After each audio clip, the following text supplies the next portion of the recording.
What if the story you've been told about getting rich is backwards? Leave school, start a business, become a millionaire. It sounds clean, fast, almost effortless. But in reality, that path is close to impossible. And yet, millions of people buy into it, because it's easier to believe in shortcuts than to face the truth. If getting rich didn't require real work, everyone would already be there. So this isn't about crushing ambition. It's about protecting your time and giving you a path that actually works. If I had to start again from zero, I'd follow these 6 steps. Step 1. Find your natural advantages. Follow your passion, sounds good, until it doesn't pay your bills. What if your passion isn't valuable in the marketplace? Or worse, what if you don't even know what it is? A more useful question is, what am I naturally good at? Early on, I tried everything: door-to-door sales, retail work, flipping cars, even teaching people how to fly model helicopters. Most of it didn't stick, but patterns began to emerge. I was good with people. I could communicate. I could sell. Those became my leverage. Your strengths leave clues. Look for them. Because it's far easier to sharpen an existing edge than to build one from nothing. Solve your money problem first. Passion can wait. Step 2. Treat your job like training. Escaping the system has become a trend. People talk about quiet quitting, doing the bare minimum while saving energy for something else. But that mindset follows you. How you do small things becomes how you do everything. Even in jobs I didn't enjoy, I treated them like training grounds. As a carpenter, I learned precision, planning, and client work. In factories, I studied systems and processes. In retail, I learned sales and operations. Every role gave me something. The goal isn't just to earn, it's to learn. Pay attention to how things work. Notice what's done well. Notice what's broken. That information becomes valuable later. Step 3. Build your reputation and network. People judge quickly, sometimes unfairly, but always quickly. Before you say a word, your image is already speaking, online and in person. So be intentional about it. Find ways to make yourself memorable. At one point, after failing to qualify for a major competition, I found another way in, as a coach. Then, I did something no one expected. I created a model helicopter display with fireworks, lights, motion, precision.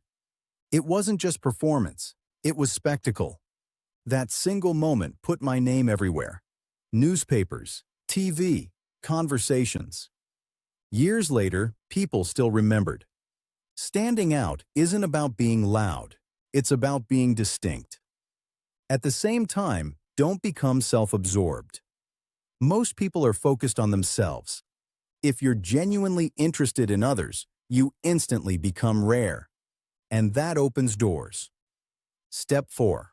Study problems. Then record them. Every business has flaws. Most people complain about them. A few people study them. When something breaks at work, watch closely. What went wrong? How was it fixed? Who was brought in to solve it? That's real-world education. In one job, I saw issues everywhere. Poor location, weak stock choices, inexperienced staff. Later, those exact observations became the blueprint for a better business. Instead of paying for knowledge, I was being paid to acquire it. Write these things down. Because patterns only become useful when you can see them clearly. Step 5. Test before you risk. Starting a business feels like a leap, but it doesn't have to be blind. Before committing serious time or money, test your ideas on a small scale. When I was building product lines, I first stocked a wide range, just to understand what actually sold. One of my friends took it further. He wanted to start an online store, but had almost no capital. So he tried something unconventional. He listed products for sale, without holding any stock. When orders came in, it confirmed demand. Then he refunded customers, sourced the product, and relaunched properly. It wasn't perfect, but it was proof. That's the principle behind what's now called an MVP, a minimal viable product.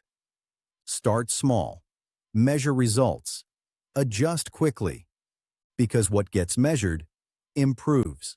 And you'll often find that a small part of your effort drives most of your results. Find that part. Step 6. Scale what works. By this point, you're not guessing anymore. You've built skills. You understand problems. You've tested ideas. Now, you scale. Too many people jump into business with no edge, no skills, no insight, no validation. That's why most fail. But if you follow the process, your odds shift dramatically. Look at your results and identify what works best. Not everything, just the top 20%. Then ask, how can I do more of this? For more people. That's how businesses grow. Not through luck, but through clarity and repetition. Finally, there's no shortcut here, no viral moment, no overnight transformation, just a sequence.